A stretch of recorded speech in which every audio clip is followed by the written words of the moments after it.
out of the African continent. Welcome to First Thursdays. This is our March edition, the second edition in this year. I would crave your indulgence for just a minute to allow participants as they join in, just to give one or two more people to join us in this session. I see more people coming in. Welcome to everyone. Welcome once again. Okay, I think that's about a minute, so let us get right into it. Again, thank you so much for joining us on the March edition of First Thursdays. For today's session, we'll be working with the agenda as you should be able to see on your screen. We'll be starting with a quick round of introductions, and then we'll be going into opportunities for you. We'll also be telling you about Nourishing Africa for those, sorry for African food chain makers, excuse my French, for those who might be interfacing with us for the first time. We'll also be going into the insights from our guest speaker. We have a very loaded speaker joining us today who will be taking us through the topic for the day, and then we'll be connecting with African food chain makers and taking some closing steps. Just to remind us, our topic for the theme which we are really focused on during this First Thursday session is how to grow your agribusiness and expanding your funding base for scale. Again, a very big welcome to everyone in the room. So I'll proceed into introductions. I would ask that you put your name in the chat box. Let's get to meet you. Put your name, the country where you are at, and the name of your agribusiness. So I'll just allow for a minute or two for those introductions to go on. If you see anyone in the chat box, who you feel is aligned to what you do, or who would be a partner, or a supplier for your business. First Thursday is also all about connecting with like-minded entrepreneurs, connecting with people, sharing experiences, and also being able to co-create and develop your business through the synergy of other entrepreneurs in the room. So please do feel free to drop your messages in the chat, introduce yourself, state your name, the country you are joining us from, and the name of your agribusiness. Okay, I think we have some introductions ongoing in the chat box. Please remember, when you send your message, you send it to everyone, not a private message, so that everyone can also see you and know what your business is about. Thank you, Jamie Latujalo from Sierra Leone. I see you are the owner of James Agro Business. Welcome to First Thursdays and keep those introductions coming through. Great to have John Brinkhurst also from Ethiopia. And I see Rachel Adejari also. You're most welcome. Good afternoon, Oluwaseun Ekundayo from Nigeria. You could also just let us know how you're feeling at the moment. You could drop an emoji in the chat box also. I hope everybody is feeling excited, everybody's feeling great. And if you're feeling a little tired, maybe because of the end of the day, I hope by the time we are going through this session, you'll be feeling much more energized and ready to take your business to the next level. Thank you all. You may please keep your introductions coming through. And while that is ongoing also, we would like to find out a little more about you as you're on the call. So I'll be launching a poll right now, which you will see on your screen very soon. Please tell us about you through the poll. You should be able to see that on your screen now. Yes, I believe you should be able to see the poll on your screen right now. So please tell us what region you're joining us from, whether you own or work for an agri-food business or you're looking to start. If you're a member of our community also, please do let us know. And then your expectations for this session. Again, please do keep your results coming through. I see some people already are completing the poll. So I'll just allow this stay on screen for, let's say, about 2 minutes. About 2 minutes. Let's have your responses come through. Okay, I see more responses coming through, and don't worry, I will reveal to you at least some insights from this poll right here on the call. We'll just walk through the results real quick. Again, if you are done with the poll, but you're yet to introduce yourself in the chat box, please do feel free to continue introducing yourself in the chats. As more and more people join us also, please feel free to drop your name, the country you are joining from, and the name of your agribusiness. Feel free to drop that in the chat box. Okay, so I'll just allow for just about 1 more minute for us to complete the poll before I just take us real briefly through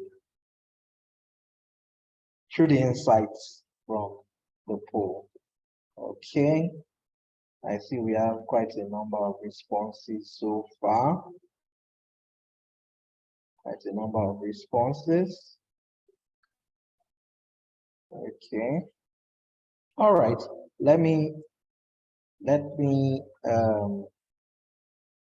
share the results from our poll so far. So I'll be ending the poll now. Okay. Yes. Thank you so much for sharing with us. I'm sure you might be able to see the results on your screen now. We have quite a number of people joining us from West Africa, right? Thank you. For those East African, South African brothers and sisters, and even those from outside of Africa who are also joining this call. We appreciate you having joined this call today. We hope that you'll be able to get some key insights for your business if you're in the agri-food sector, to be able to grow your business. And in terms of those who own or work in an agri-business, we have a fair split between those who already do work in the agri-food sector and those who are looking to start an agri-business. We also have quite a number of non-members of our community. No worries, we'll be able to show you how to join our community towards the end of this program. And of course, many of you want to learn about us. We also want to gain insights on the topic from the guest speaker. And in terms of stages of your business, we have those who are just about getting into starting their business, and those who may have started already in a good phase. So thank you so much for sharing. I'll stop sharing now, and I would be going into a quick overview about African food change makers. And for people who might have been familiar with our community over time, we were Nourishing Africa, and then with an alignment of the vision of a sister company called Changing Narratives Africa, and then the Nourishing Africa itself, we are now known as African Food Change Makers. Now, our mission and vision still remains just about the same. We are committed to supporting small and medium-sized enterprises who are the lifeblood of the food ecosystem in Africa, and we view these businesses as change makers. They are the ones creating change on the continent with their work on food. And as mentioned, our mission still just about remains the same. We are focused on enabling African entrepreneurs to start and scale resilient and sustainable agribusinesses. These businesses will be able to feed Africa and the world, and we make this happen by connecting these businesses to training, funding opportunities, exposure, trade linkages, and also fostering a vibrant community of change makers. And our big vision is to be able to see 1 million successful and sustainable African agribusinesses transforming the food ecosystem and are recognized and respected across the globe.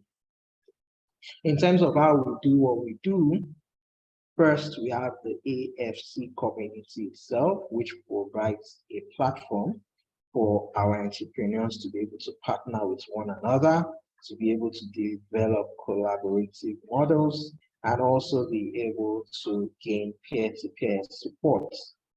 Also, we connect you to tailored and relevant training programs and convenience across Africa to be able to help you develop your capacity as an agri-food entrepreneur. And this First Thursdays program is just one of such learning opportunities, one of such convenience that would also help you access more insights, more keys to be able to grow your business. And then our AFC of itself also provides a digital one-stop shop for agri-food entrepreneurs and stakeholders from all around the world to be able to access critical data, funding opportunities, partnerships, events, trade information, and the likes. All things that will be relevant to be able to help you grow your business. And last but not the least, we connect our members to visibility and market linkage opportunities through strategic partnerships both locally and globally. So this is how we do what we do to be able to ensure that you are able to scale your agribusiness. All right, and just an overview of our community. We have over 2,000 members, from 37 African countries. And in terms of activities we've been able to do, we've been able to support businesses through the COVID-19 pandemic. We've also been able to implement various training programs, which we'll also share more about when we go further into today's topic. At this point, I would like to hand over to my colleague, who will be taking us through some opportunities which we have for you. By the way, my name is Olato Madibu Sitola. I am the membership coordinator here at African Food Chain Makers, and I will be inviting my colleague Musa to share about the opportunities which we have for you. Over to you, Musa. Thank you very much, Ola. Thank you very much. Please confirm if you can hear me. Yes, we can. Please go ahead. Okay. So my name is Musa Obando, membership officer at AFC World. I'll be taking us through the financial support and opportunities for you. Like my colleague have said, one of our key mandates is to provide support and digital access to our members. So in terms of the financial support, we have the 2023 AGDEM Awards, which is open to all countries and is a grant type of award, and the deadline is March 8th, which is close by. So I urge everyone to try and apply for that. Then we also have the International Climate Initiative and the, let's see the slide well.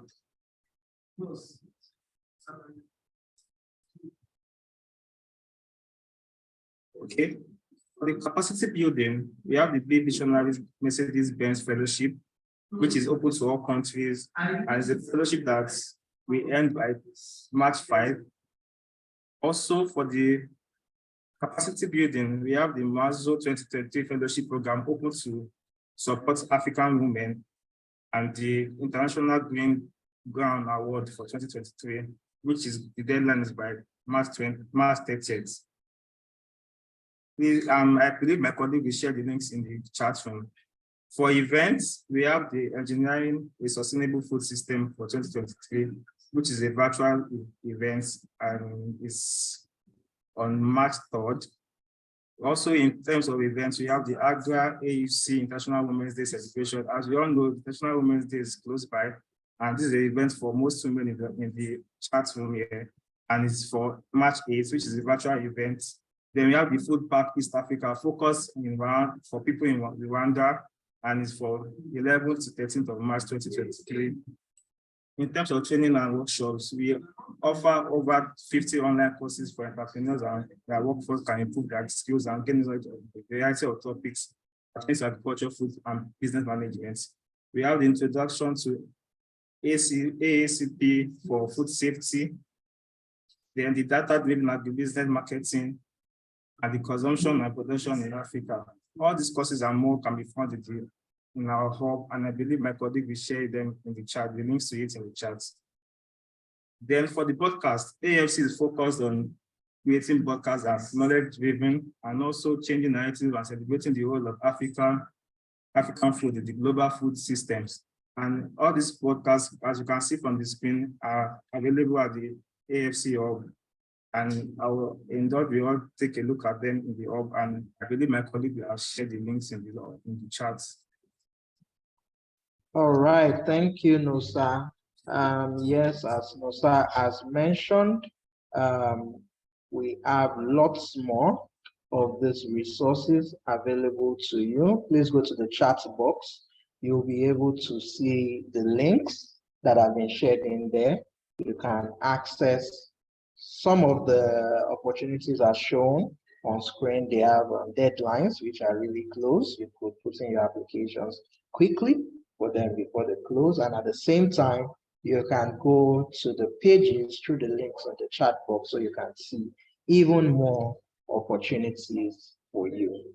Now, without much further ado, I know many people on the call are eager to hear from our speaker, eager to gain insights from this meeting, from this event. So I will at this point be introducing our speaker.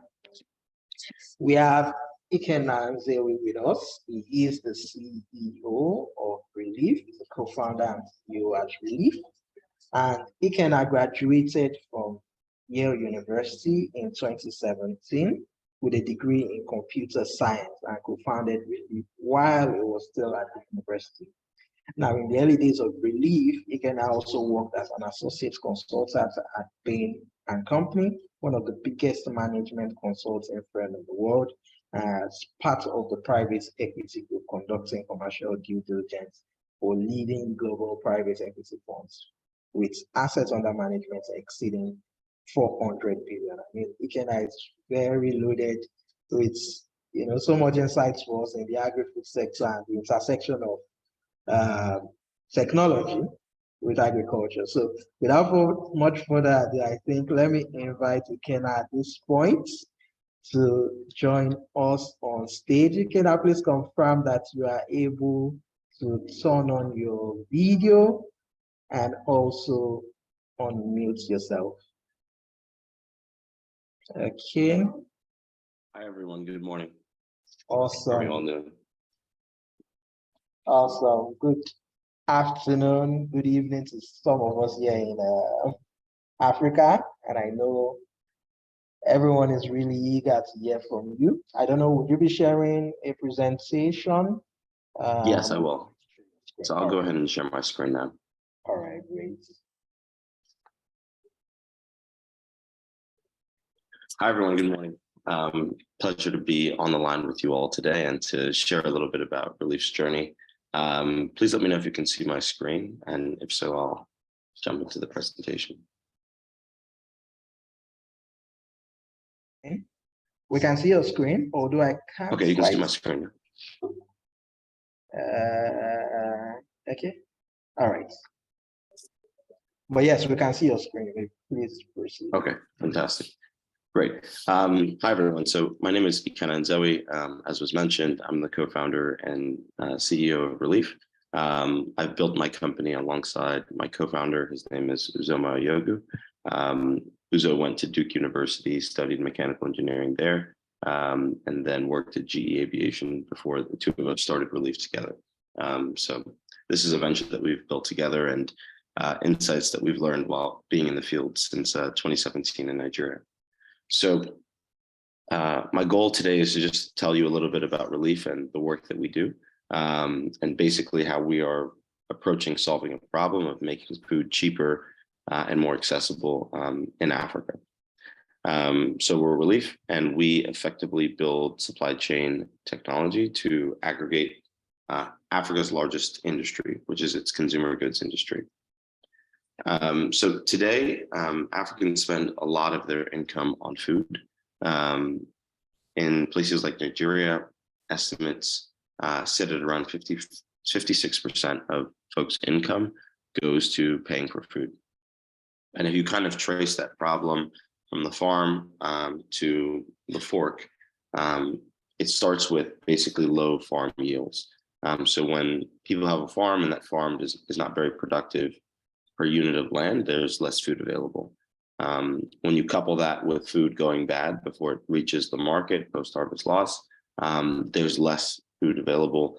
And so when there's less food available and lots of demand for that food, prices go up. Now, specifically where Relief has found its niche is around the issue of logistics in our food system. So there's a beautiful quote by a leader at the African Development Bank that effectively goes that, smallholder farmers are not unproductive or excluded because they're small, but because they have low access to markets. And so when farmers live very far away from where people will buy their produce, farmers get paid very low prices for their food because a lot of money has to go towards logistics to move that food to their customers. And so we're very passionate about removing this problem from the value chain, basically this issue of high cost of logistics between farms and consumers. The next aspect is rudimentary processing. And I think we've all seen this. If we've seen farming communities, people use very simple tools to process or preserve the shelf life of their crops. They may use things like rocks. They may use things like the road. If you travel around agricultural production areas, you see folks using tools to accomplish the job that could be more efficient. And so when you couple all of these issues together, at every level of the food system, you end up with less supply of food, but the same amount of demand for that food. And so that leads to food that's very expensive. So if you look at Africa's consumer goods sector, it's estimated that it'll reach $2 trillion by 2025. And this is a really big opportunity to solve, because if we can make food cheaper in Africa, folks can spend their income on other things that can improve the outcomes of their lives. And so that's what we're very passionate about at Relief. I think what I look forward to really sharing with you all on the call today is really our journey as a company and how we ended up where we are. So I grew up in the United States, as you might be able to tell from my accent. And I spent my entire life in the US. When I was 20 years old, I went to Nigeria for the very first time. My mentor, Dr. Kimumi Adeshina, paid for a trip for me to go to IITA in Ibadan and learn more about basically ag tech in Africa. And during that trip, I became very determined to move to the continent and to build a company here. And so when I finished up school the next year, Relief got its first investment, and I moved to Nigeria. So in the first 6 months that we were in the country, my co-founder and I felt that it was very important to travel a wide area of the country and to understand how the agricultural system actually worked. So instead of just reading about it and trying to understand it from books or reports, we really wanted to see how the ecosystem worked. And so we would work with traders who were basically trying to buy crops from farmers and bring them to factories. And these traders would basically show us how their job worked. And so in a course of 6 months, we were able to travel to about 20 states throughout the country and learn quite a bit, which I think was very, very helpful. So we looked at a lot of different crops. They included things like oil palm, rice, corn, cassava, et cetera, as you can see on the bottom right. And we really traded and engaged in these value chains from every region in the country, except for the Northeast. And I think as a result of that, we were able to see that there were a lot of commonalities in African agriculture, and that there was an opportunity to create specific technologies that would make the ecosystem more efficient. And so I would say that like our overriding understanding, or basically one of the things that we learned a lot was that raw crops in Africa are very often heavier than the ingredients inside of them. And so if you look at the ingredients inside of a crop that a factory actually needs, and you look at that compared to the raw crop is much heavier. And so as a result of the raw crop being more heavy, it's very often that logistics to bring that crop from a farm to the market are very, very high. And so we felt that there needed to be a solution to basically reduce the weight of crops at the farm gate so that the logistics costs to move them from the farm gates to customers would be a little bit cheaper. And we were basically able to develop a technology, which is called Kraken, that does this processing. It basically enables us to very quickly process these oil palm nuts and turn them into vegetable oil or vegetable oil precursors like palm kernels before these go to market.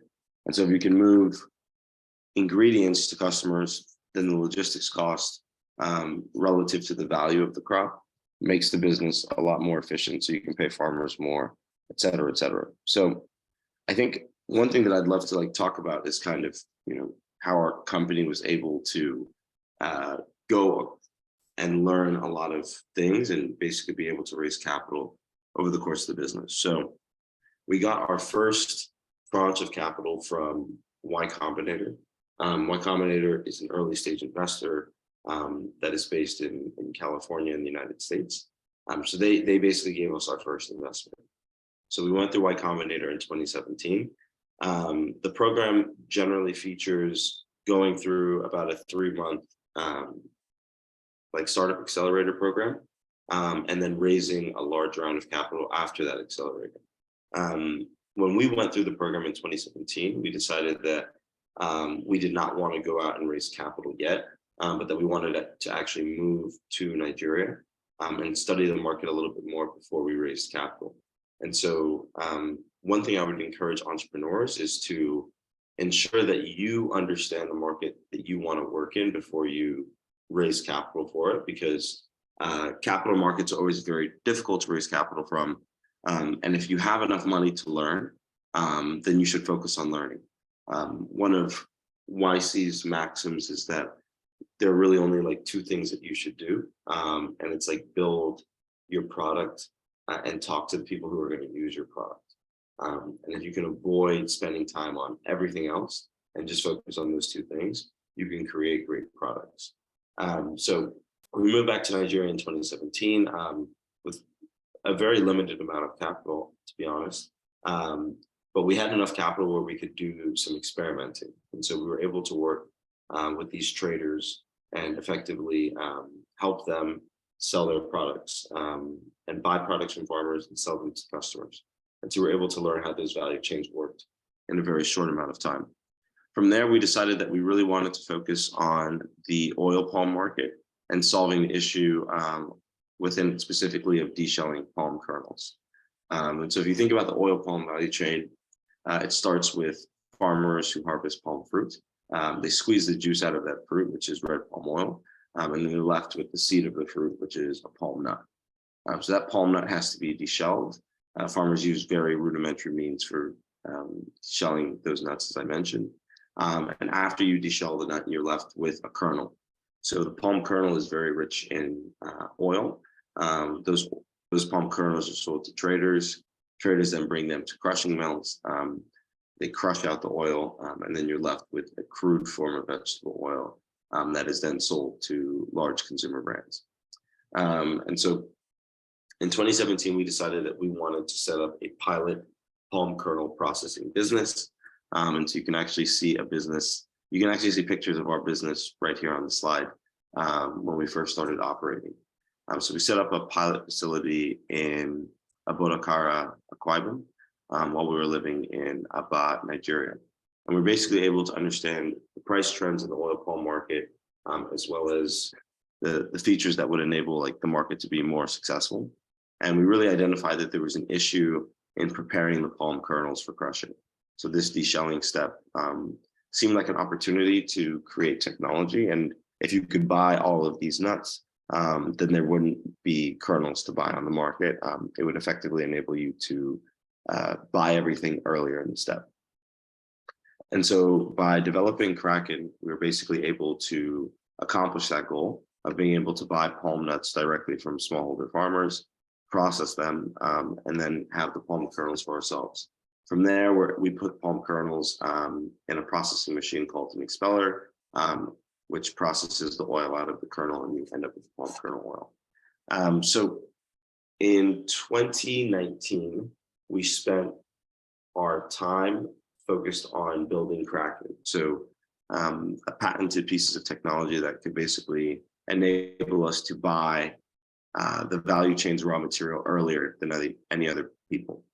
So we spent the years of 2019, very end of 2019 and 2020 building this technology. We had finally gained enough traction and conviction in the oil palm sector that we went to Y Combinator, and we raised a little bit under $1 million in a pre-seed round. And we focused that round on building out this technology and basically being able to show that we could build scalable technology for processing this commodity.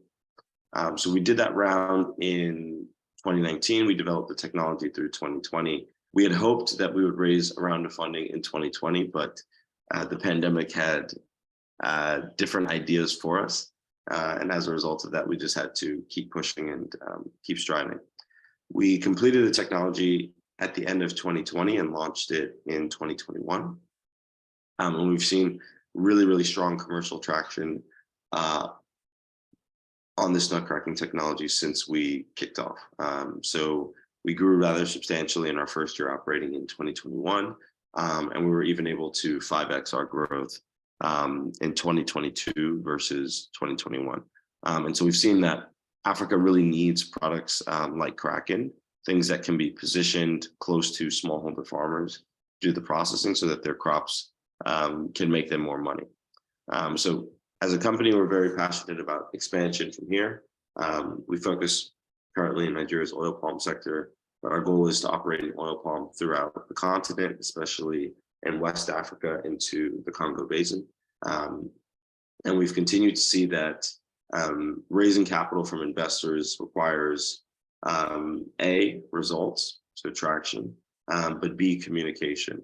And I think that one thing that I've taken away from our journey is that communication plays such a huge role in building trust with investors. And as an entrepreneur, of course, you want everything to be perfect before you start sharing information with investors and things like that.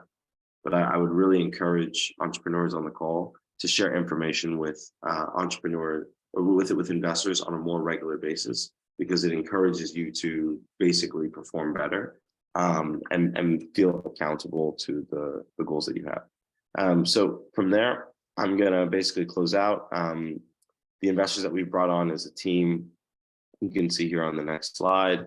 We have investors that span like a wide variety of environments or ecosystems. We have people like Y Combinator on the far right. We have impact investors like Breakthrough Energy Ventures, people from the climate industry like Jeff, and then a lot of Africa-focused funds have really backed the work that we're doing. So from there, I'm very happy to open it up to questions and share more about what we've done and answer your questions about the process that it took to get here. But entrepreneurship is difficult, but I would say that the work is incredibly satisfying when you can really create an impact on ground, and that's what's always driven us to keep the work going. Thanks. Thank you so much, Ikenna. I know lots of questions might be coming, but yes, I will do it. If you have a question, you could drop it in the chat, or you could raise your hand.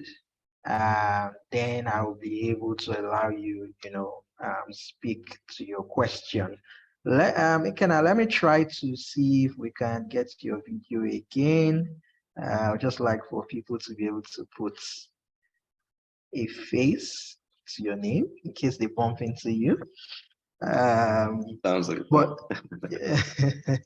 yes, thank you.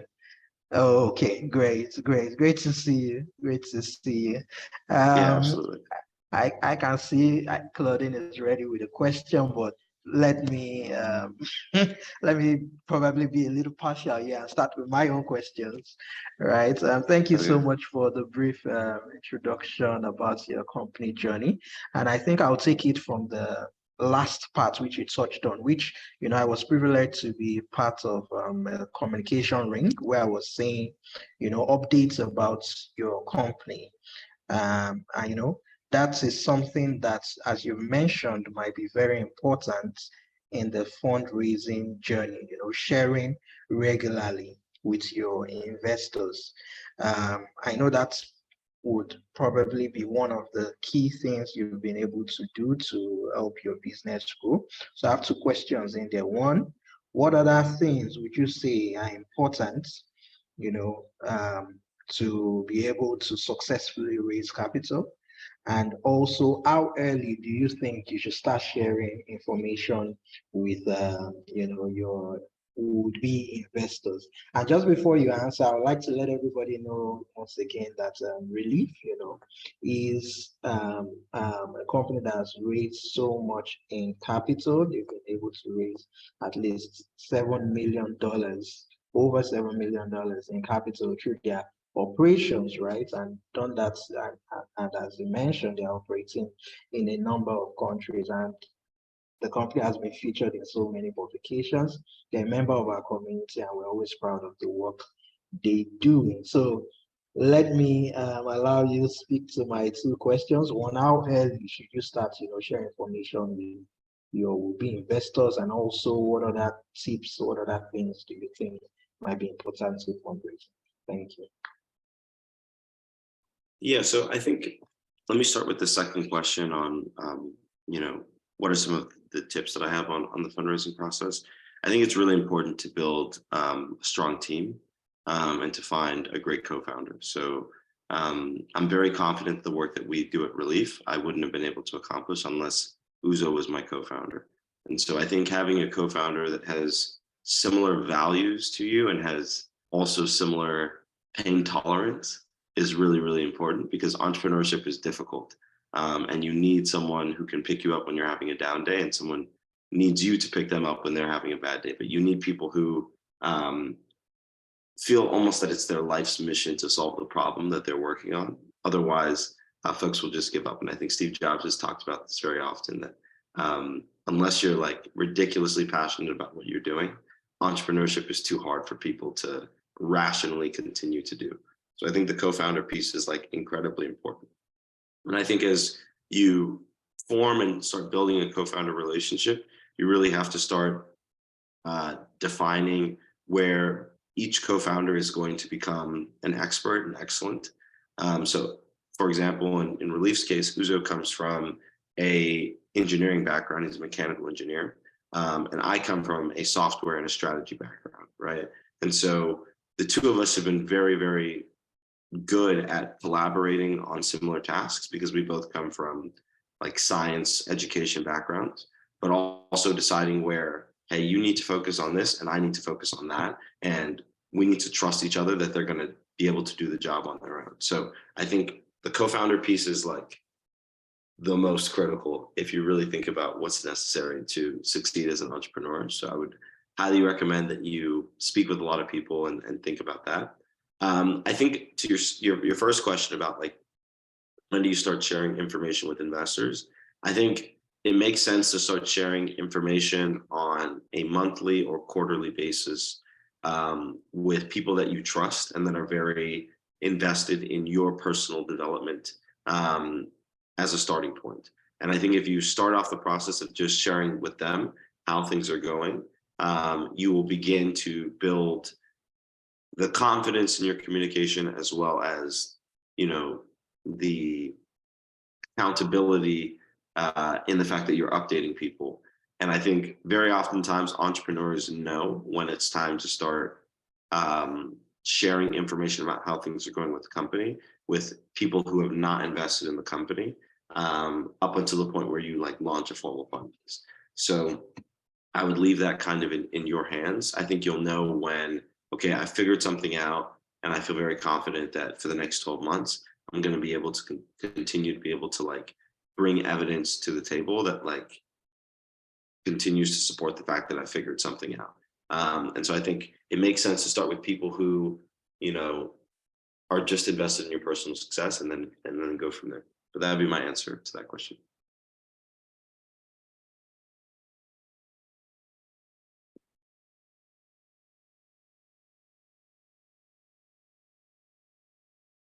Any other questions for me, or should I just take them straight from the meeting chat? You may be on mute, by the way.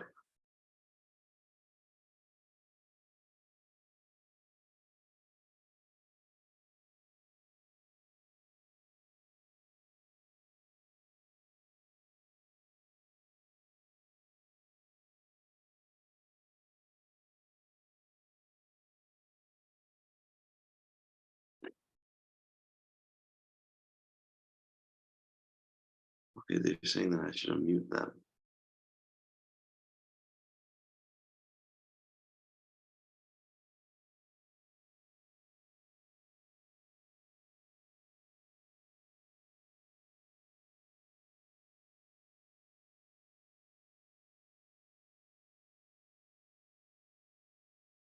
All right, thank you.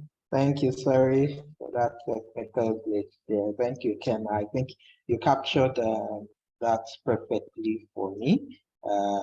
Being able to, know when it's time to share, also being accountable, also the kind of accountability it puts on you. My next question for you would have been, are you an engineer, considering that you're doing some, great engineering work there, but now I understand that, strong team, strong co-founder.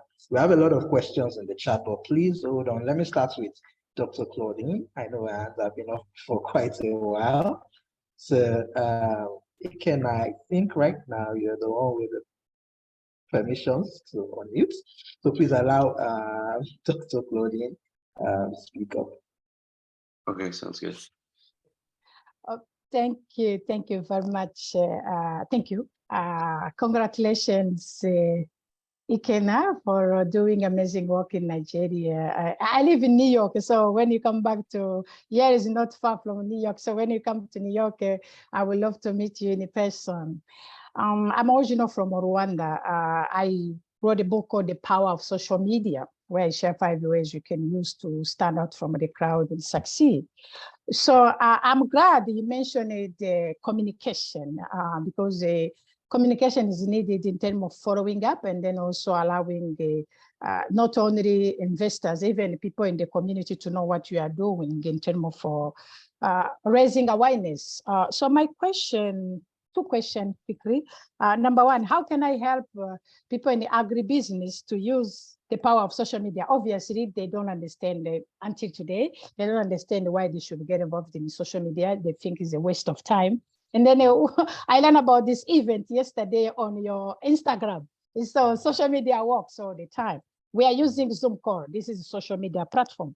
That's number 1. Number 2, where people found investors, because I work with also women, single mothers in Liberia, who has this agribusiness. They invest in women, single women in Nigeria Liberia to help them to sustain themselves, because the reason why they came to me to help them is because I have a charitable organization. I work in terms of helping orphans in Rwanda. So here in New York City, we meet with many Africans. So they approach me to help them. I told them I don't know anything about agriculture because I grew up in the city, the capital of Rwanda. But since I'm involved in these activities of supporting the people to sustain themselves, that's why I came here to learn about agribusiness, to be able to help people who are in this agribusiness. So where you found investors, what tips can you give me to help our people back home to use the power of social media? Thank you. Yeah, absolutely. So I think to your second question, where can you find investors or funding? There are a number of platforms that provide financing via like different programs. So I think Opportunities for Africa is a great website, and Opportunity Desk as well are really helpful. These are websites that provided us with a lot of our early stage financing especially when we were doing research and development on Kraken, which is our nut cracking technology. So I would highly recommend that folks stay abreast of grant opportunities and use those as a way to bring, the first amounts of seed capital into the business. Another thing that I would just mention is that, fundraising is difficult, and it is a key responsibility of any company's CEO. And so it's not easy, but I think everyone has, a network that they can, build into a network that can invest in them. But you have to take a pretty long-term process of showing people the work that you've done, explaining to them your passions, and approaching them for fundraising when the business is in a position where there's less risk for the investor. And so for specific investors, like people that have known you their whole life, they're going to require less progress to make that first investment. But don't ask them to invest all of their net worth in you in that round. So I think pragmatism and persistence are really important as a CEO to raise capital. Everyone has a network, is my belief. You just have to find a way to build trust with your network and expand it. It's definitely not easy. It's very hard, actually, but I do think that you can get it done. As to your second question on the power of social media, I think social media can be incredibly powerful. As you mentioned, Relief, we try and do a good job of sharing what we are seeing in the field with other folks. I would say that one thing that we have been taught by Y Combinator is to really focus on building your product and speaking with your customers.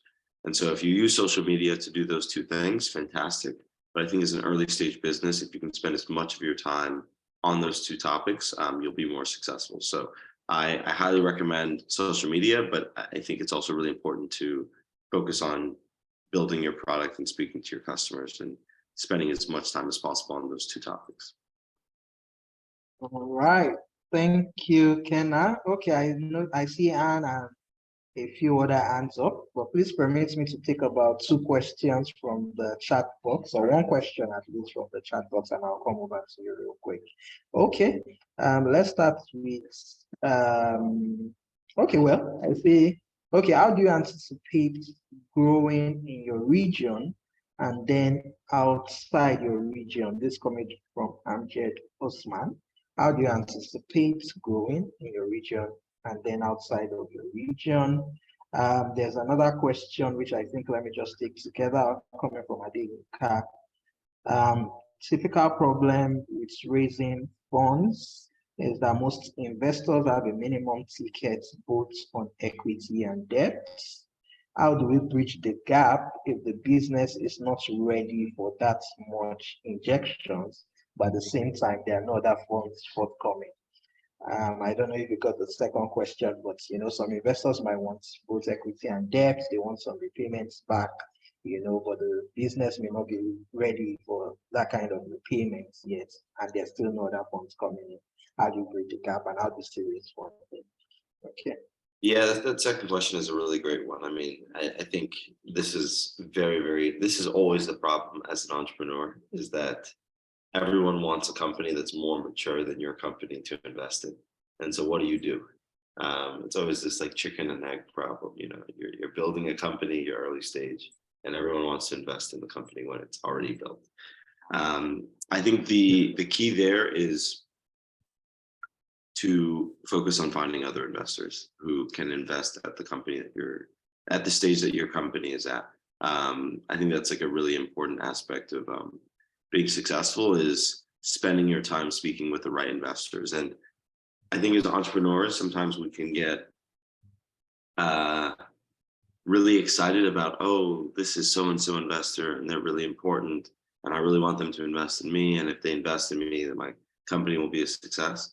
And I think that oftentimes what you'll learn over the course of the journey is that you just have to do the work. And if you do the work, capital will come to you and enable you to keep doing it. So that would be my answer there. The first question was about anticipating growth in your region and also outside your region. think maybe a forecast. Yeah.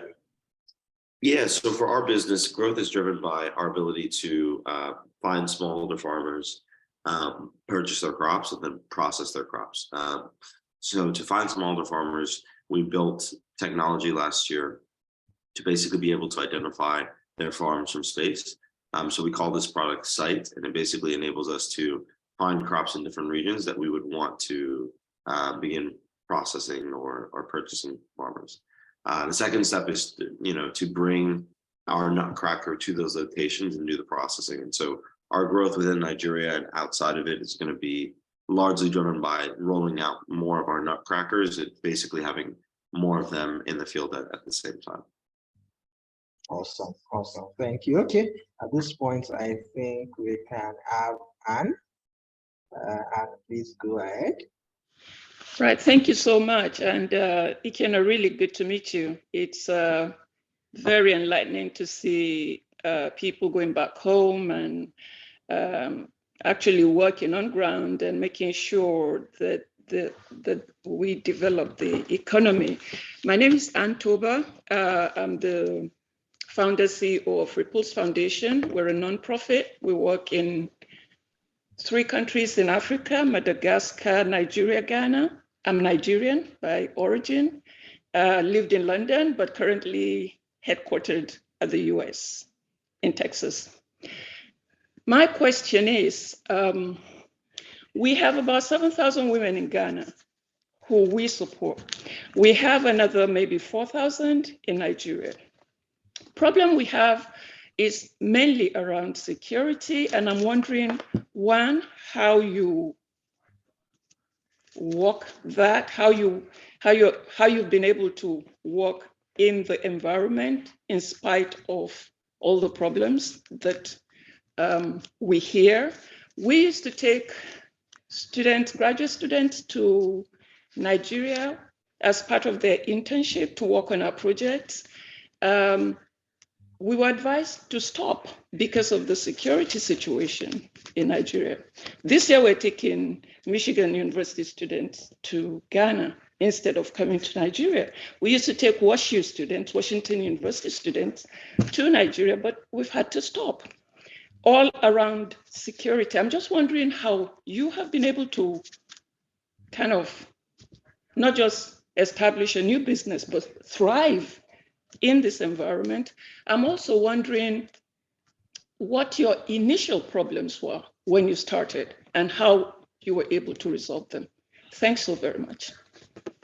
Yeah, definitely. Nice to meet you, Anne. So I think the initial problems that we faced as a business when we started were like getting our nutcracker to work. We wanted to create a proprietary piece of processing technology, and it was actually much harder than we thought it would be.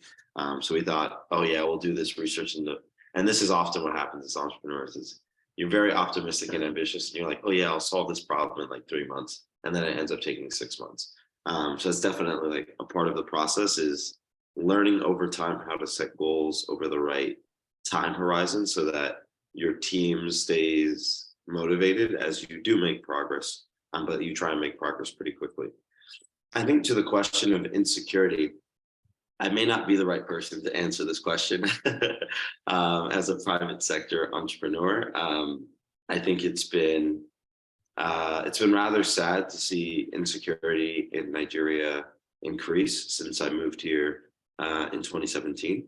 I do think that many aspects of the southern region in the country are workable, but that you do have to develop like a good level of street sense. And I think one of the things that's enabled us at Relief to be successful in the face of things like insecurity is to hire people from Nigeria, work with people from Nigeria, build a management culture and promote people that are Nigerian. So if you like look at our team, we are 100%, we're 100% African team. If you look at Nigeria-wise, I think we're 99.3% Nigerian. And so just because you're running a technology company and you're developing new technology and you're patenting it, Africans can do that work. And so I think very oftentimes, if we are able to build our talent and to hold them to the international standards that some of us have been able to, experience through our work history. We can have teams of local people that can do international work at a very high scale. And so I think by having people that have like that level of street sense, we've been able to basically enter areas and operate our business in a way that hasn't been impacted a lot by insecurity. But insecurity should be solved, is strongly my opinion. It should be solved. It's really important for our economy. And I hope that, the next administration will be able to make real progress on this front. But yeah. All right, thank you. Now I would ask Redmi, if you're ready with your question, and then I'll have Emmanuel Ojichukwu just afterwards. Redmi, please go ahead with your question.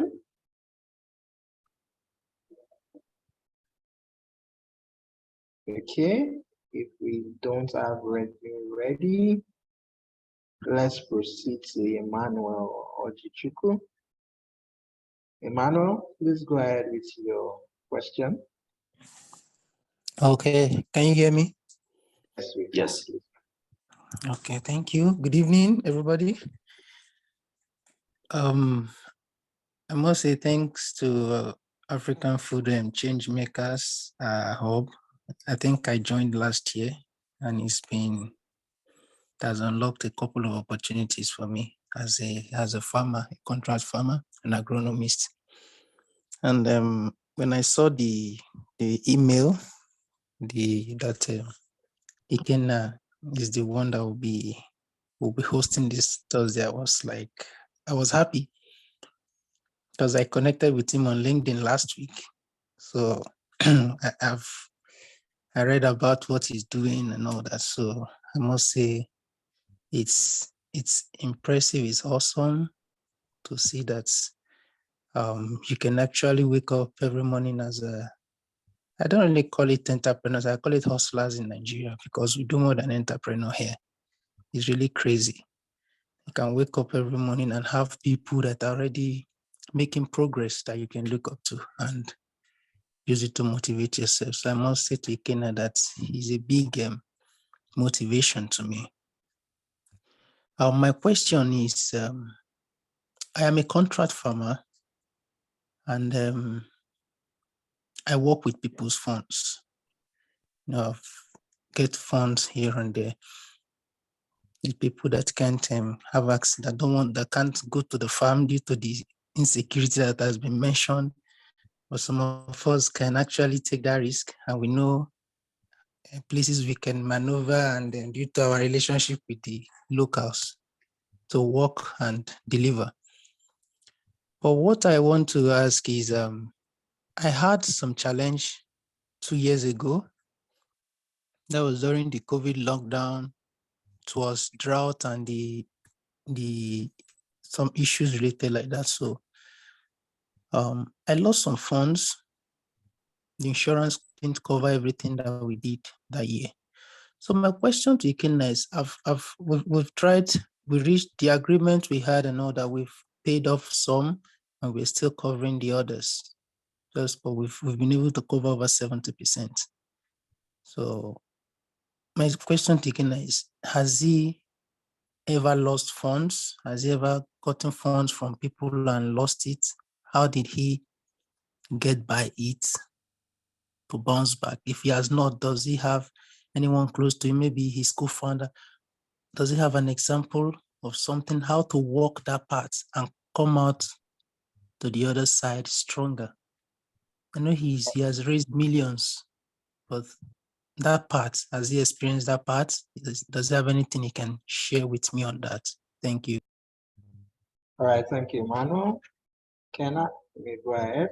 I feel we also Yes, have a question. Emmanuel, definitely. I commiserate with you. It can be very painful to lose funds, but I'm glad to hear that you are working on repaying them. And I think that's really what matters is, there's no business that has zero risk. Every business has risk, and bad things do happen. But we have to hold ourselves accountable to making those things right. In the course of running Relief, we did not raise much debt. We really focused on raising equity from investors.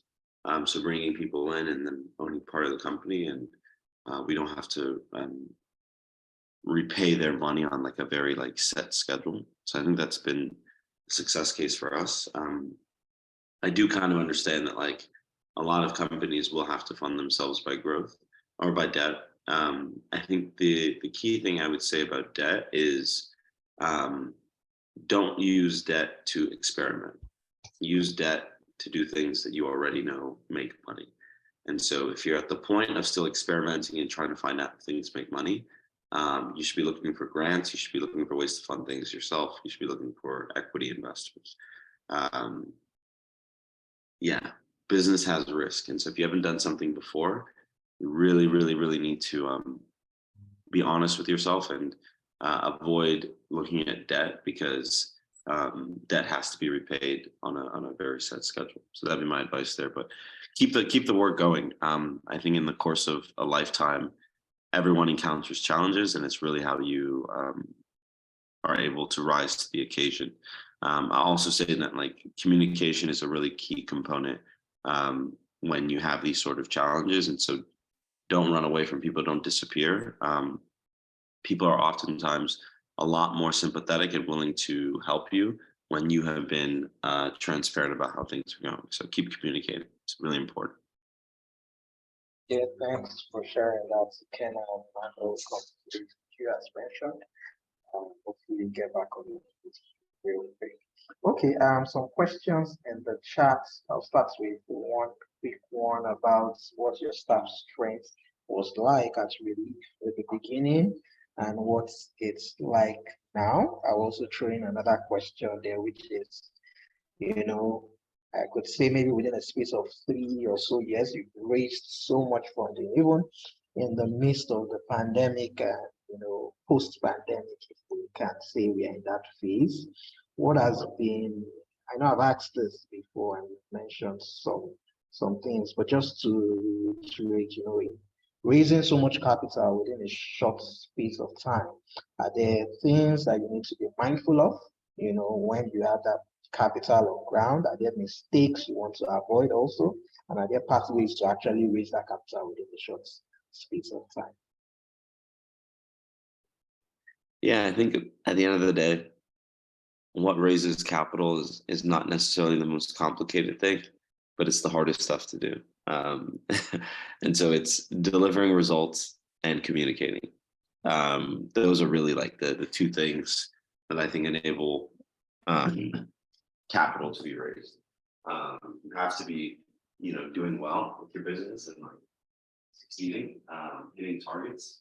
And you also have to be able to communicate for a consistent period of time. And I think, one thing as entrepreneurs, we think that if we communicate one bad thing that happens to the company or missing, revenue 1 month, that everyone will, run away from us and disown us. And that's really not true. The best investors understand that, entrepreneurs deal with challenges, but the best ones overcome those. So my strong piece of advice would just be to, keep hitting your targets and working your hardest, and communicate how things are going. So it's really the two components of the system. Was there another question? Yes, so something about your growth rate so far, Okay, growth rate, yeah. So we kept our team strength really, really small until we had validated that we wanted to move into the home sector. So we went through Y Combinator. We hired a lot of software engineers. We wanted to build software. We had all these ideas about agriculture. And when we started to see that we needed to learn more from the market before really starting, we very firmly decided that we were going to instead focus on keeping a very small team. And so it was, me, Uzo, our other co-founder, Isaiah, and our first employee, Ayodeji. And the 4 of us moved to Aba together. From there, we moved to Ecotec Bene. So we kept our team really, really small. but people who really shared our values of a desire to really make Africa an industrialized economy. And so keep your team size small. I think to a certain extent, more people, more problems. When you have a really big staff strength, if you're not heading in the exact right direction, you are endangering those people's employment. And so you really want to think about hiring as not as an accomplishment, but more of something that you do because the team that you have today can't achieve the targets that it has. And so you bring someone on to help you achieve those targets. And so I think that reactive framing to hiring is really important, as opposed to we just grew our staff strength to 50. I'm an employer of 50 people. Don't worry about those type of metrics. So what matters is that you figured out the right thing to do and that you bring people on to keep solving the problem at a higher scale. All right, perfect. I think we have space for just 2 more questions.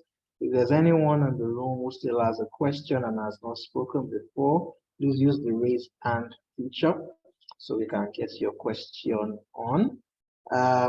But let me take 2 questions from the chat real quick. Are you into exportation? How do you connect local farmers with end produce buyers in terms of exportation? And which energy sector is your business investing in, taking into account climate change, pollution, and the likes? Yeah, so we're very excited about renewable energy. I think the renewable energy source that fits Relief's business the best is biomass electrification.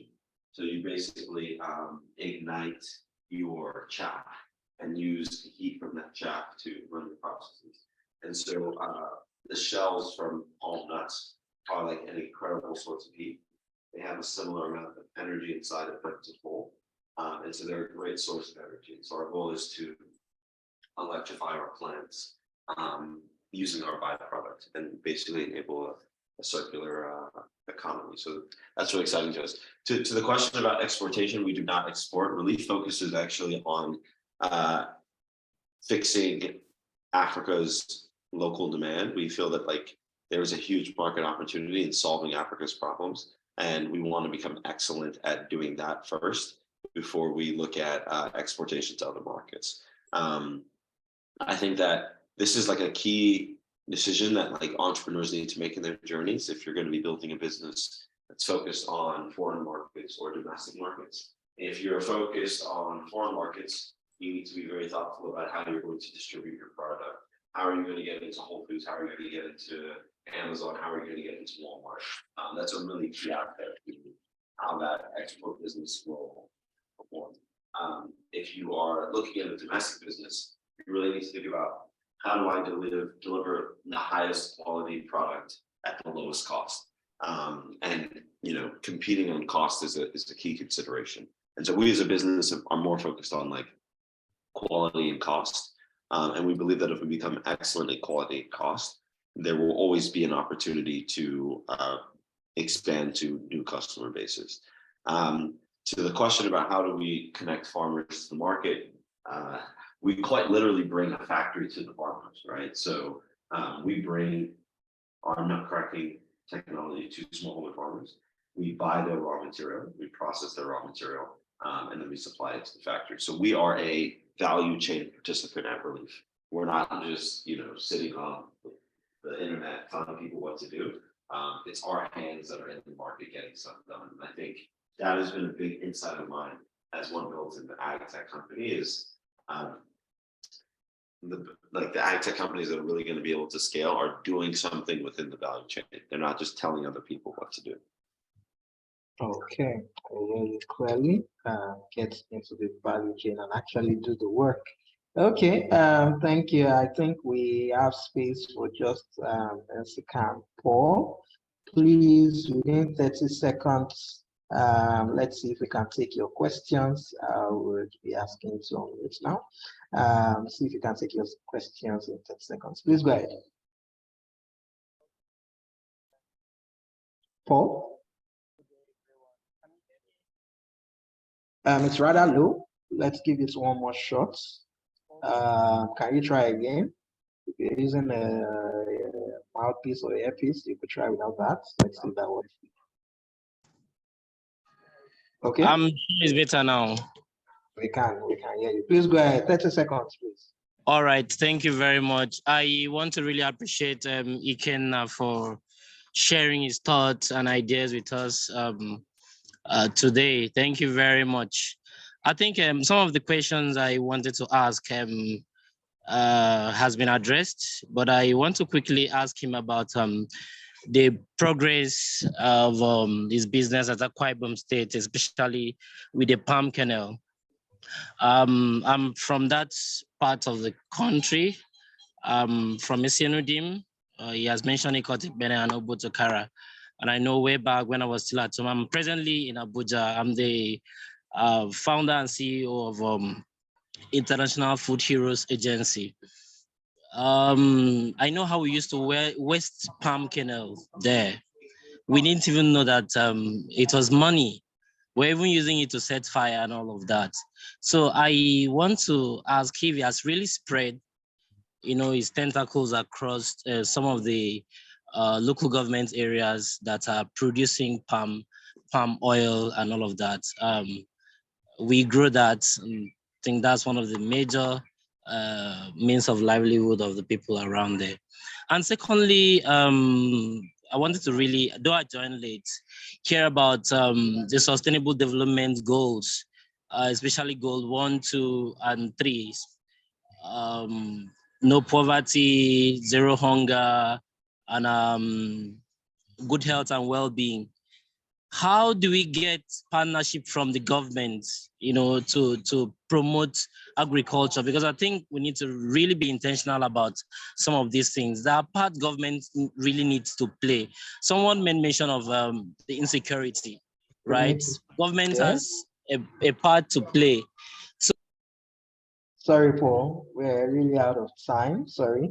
Ikenna, please, can you respond to the question and then maybe we can move. Yes, definitely. So yeah, our sourcing, we source throughout the state of Akwa Ibom, and we've expanded into Cross River State as well, and we'll continue to grow from there. So yeah, as we continue to scale as a business, we'll move throughout, the Edo region, southeast, as well as southwest. Those are the regions where we really see oil palm.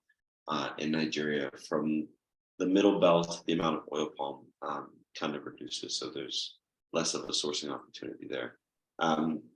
Yeah, I think to your first point or second point on the government, I may not actually be the best person to to answer those questions. I think I guess we potentially have a new administration on its way into Nigeria, and so it'll be interesting to see what their policy framework for agriculture is. I think with Buhari's,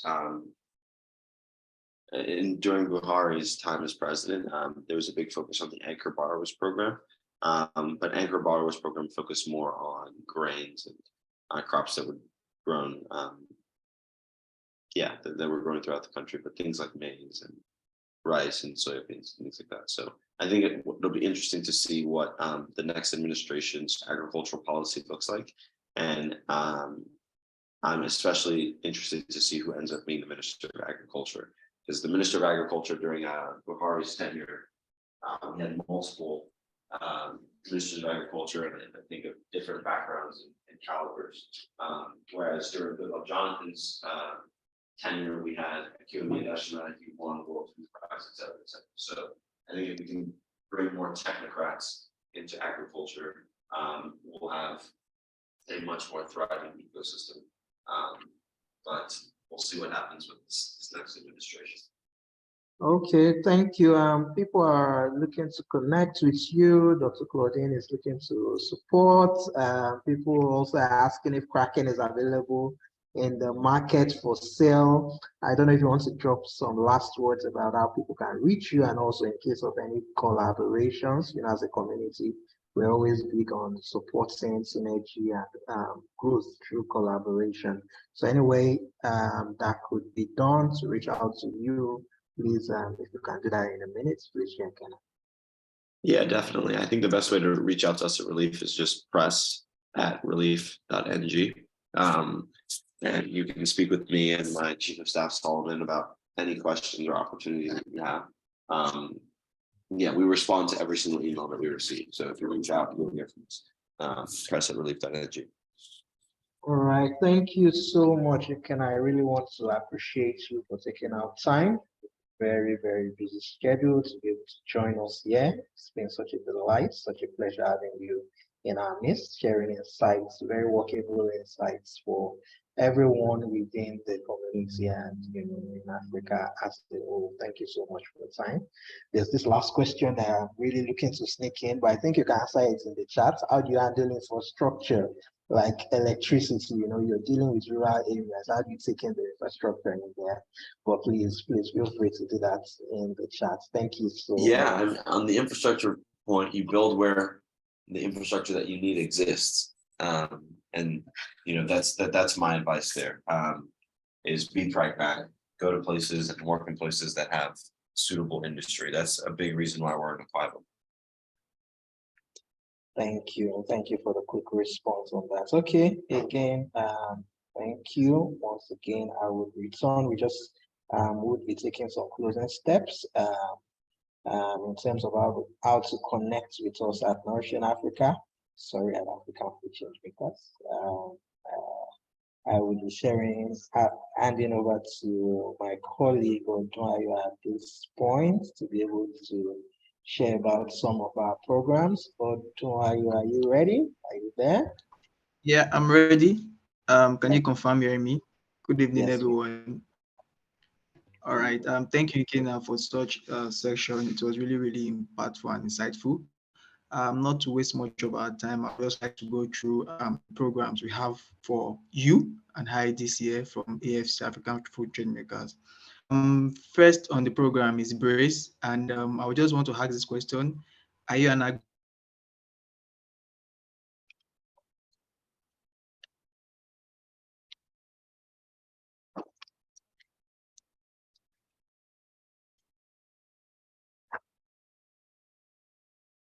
Okay, I think we might have lost the guy for for a second. You want to know more about climate change, you want to know more about how it's currently affecting your business, and also for climate change, then this program is actually for you. We'll be launching out this program this year, so watch out for it.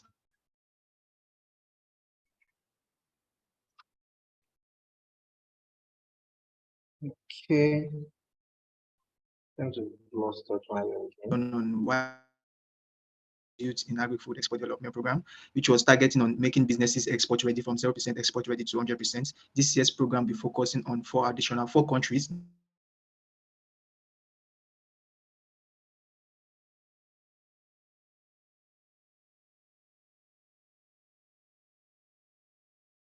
Oh, okay. All right, so this third one, we call it Leading African Women in Food Fellowship. Is actually a fellowship. You may go ahead, please continue. I think I will see.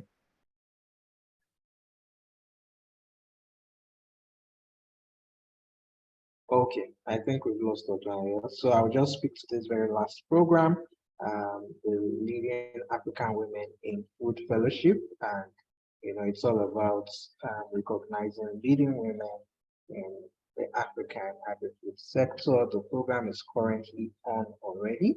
So I'll just take a pause here so that you can look at the links. I also believe the links are also going to be dropped in the chats. First of all, we'll be starting with a launch session on the 3rd of March, that is tomorrow. So please join us from 2 p.m. to 3 p.m. tomorrow to be part of this launch program. And also nominations for leading women within your network who you think fits in with the award with the program. Please go to the nomination page.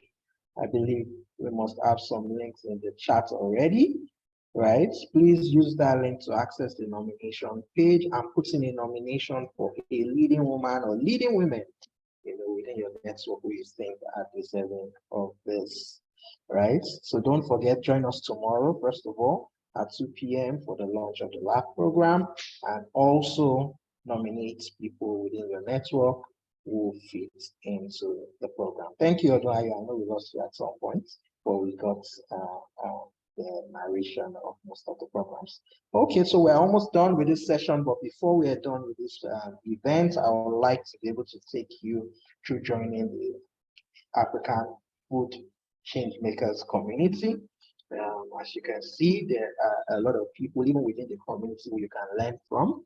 We are also able to be able to connect to opportunities through the community. So be it funding opportunities, be it speaking engagements, be it connections to markets, you know, even visibility for your business, getting more people to know about you, and lots of resources on the audit itself. So what I would like to do is to have the link to the sign up form to become a member dropped in the chats, right? And then I would like that if you are not yet a member of the community, please take this very moment right now to click on that link so that the sign up page is open on your device right away. Let's see, do we have the link in the chat yet? I've been dropped in the chat. Okay.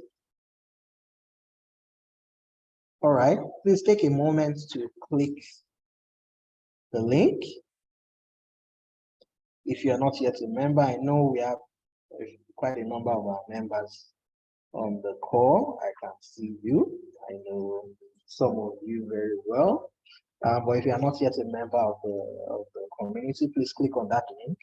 I believe you must be on the page now, right? You answer some few preliminary questions. If you're already, you know, within the agri-food sector and you started your business, you should be able to get through those preliminary questions real quick. If you have, you know, a social media or website showing your business activities, that's also great. It helps you go through the form real quick.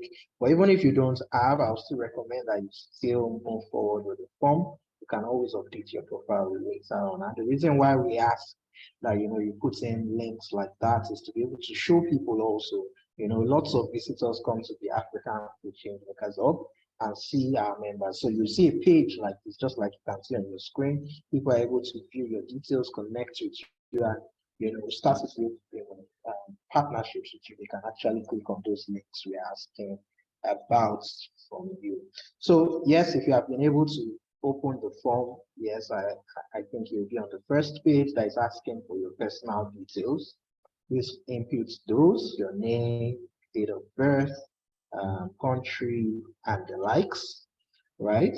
When you're done with filling that first page, which is asking for your personal details, we'll then cross over to the next page, which will be focused on your business details now.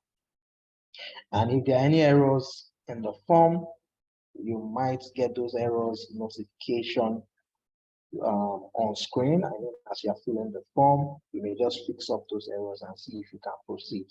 But for those who are already on the business details page, again, please fill in your business details. Fill in your business details, you can take a few seconds. And of course, if you are not able to complete the form right away on this call, that's still fine. I think the most important thing is to also add the link, you know, to the page somewhere where you can always go back to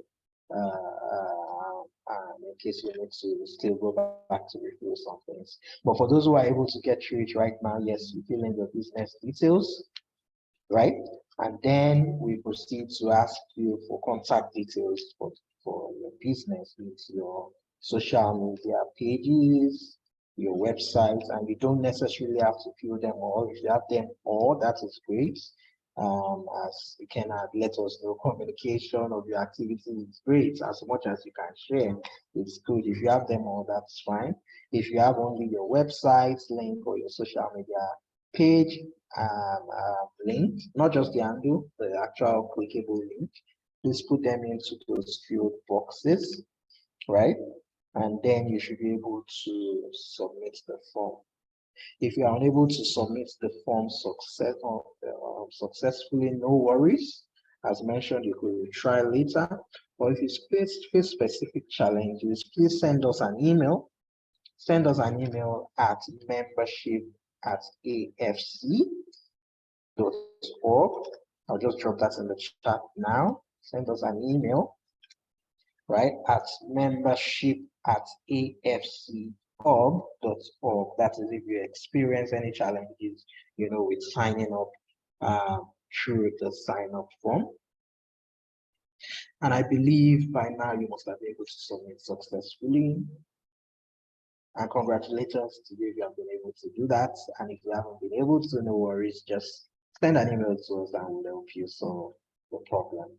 Okay, at this point, I'll say we go to our closing steps. We are virtually at the end of this program. Thank you all so much for staying on thus far.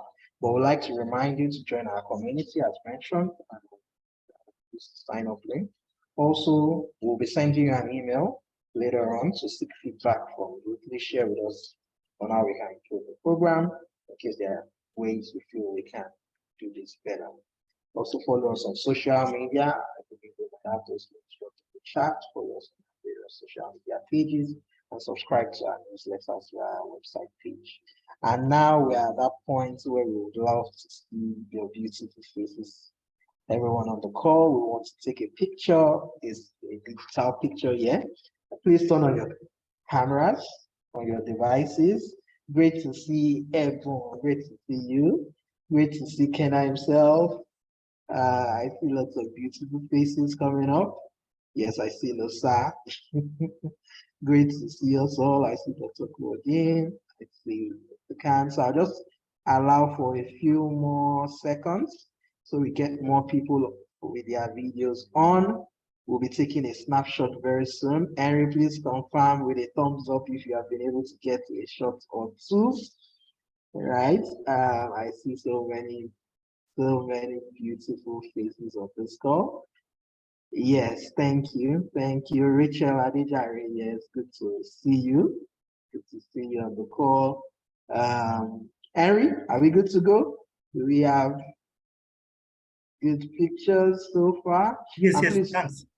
all right, thank you. Thank you, Henry. Please, you may feel free to share your social media handles in the chat box so that we can tag you. We'll be posting them on our social media handles, and we would love to be able to tag you on those pictures. Thank you so much for turning on your videos, letting us see you, and also for being part of this program.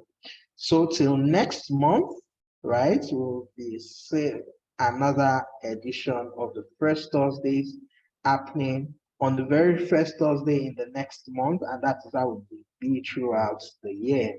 So once again, I'd like to thank you so much for attending this session, and we hope to see you next month, same time, same day. See you. Have a nice evening. Bye, everyone. I think we'll just leave the chat box open for a minute or two in case there are people you want to take their details, connect with, their information you need to pick up from the chat box. But from over here, it's bye from us. Thank you all so much.